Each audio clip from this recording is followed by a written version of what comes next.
नमस्कार दोस्तों, मैं हूं दीपक उपाध्याय और आप देख रहे हैं द दीपक उपाध्याय शो। इस शो में आज हम बात करेंगे कि भारत ने जिस तरह के विकास की दर दिखाई है वो दुनिया जहान के लिए आंखें खोल देने वाली है।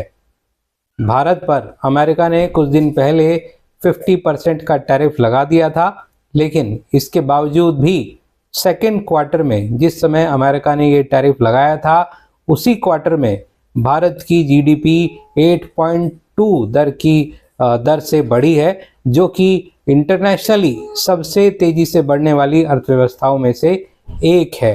तो कहा जाए कि भारत ने अमेरिकन टैरिफ को धता बताते हुए एक बहुत अच्छी ग्रोथ की है, तो ये गलत नहीं होगा।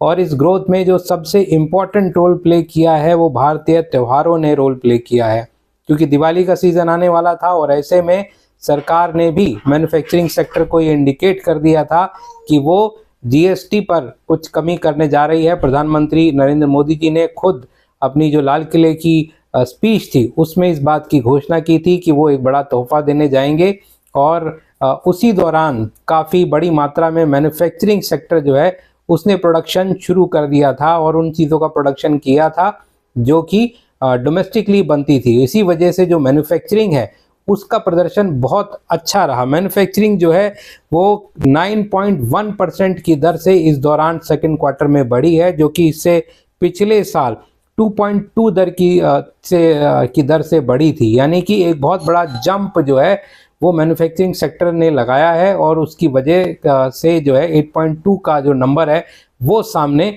आया है। इसके साथ साथ जो रियल स्टेट और अन्य सर्विसेज सेक्टर था उसने भी बहुत अच्छा प्रदर्शन किया, क्योंकि ऐसा लग रहा था कि अच्छी डिमांड आने वाली है, चाहे वो मकान खरीदने की हो, दुकान खरीदने की हो, रियल स्टेट प्रोजेक्ट्स में निवेश करने की हो। तो इसकी वजह से भी काफ़ी अच्छी जो फाइनेंशियल मूवमेंट है, जो खरीदारी है वो काफ़ी अच्छी रही। करीब करीब 10.2% जो है वो रियल स्टेट सेक्टर जो है उसने ग्रो किया। रियल स्टेट और उसके साथ के जो सेक्टर्स हैं उन लोगों ने, सर्विसेज सेक्टर ने ग्रो किया। इसकी वजह से इसका इम्पैक्ट अच्छा दिखा।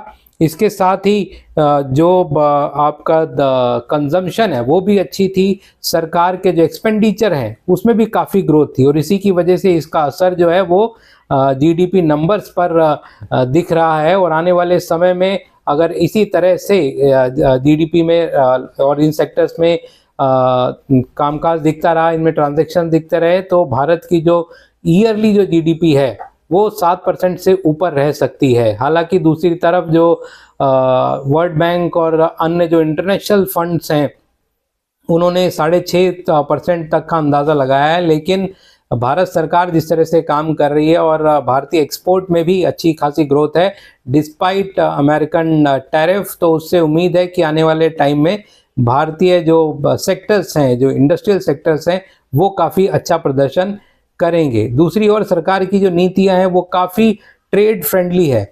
इसका असर भी भारतीय जो कंपनियां हैं उनके प्रदर्शन पर दिख रहा है। साथ ही साथ सरकार को भी ये मालूम है कि उनको किन सेक्टर्स में खर्च करना है, और यही खर्चा जो है वो सरकार भी काफ़ी मात्रा में कर रही है, चाहे वो डिफेंस सेक्टर हो या और अन्य सेक्टर हो, उन सेक्टर्स में भी काफ़ी अच्छा प्रदर्शन दिख रहा है।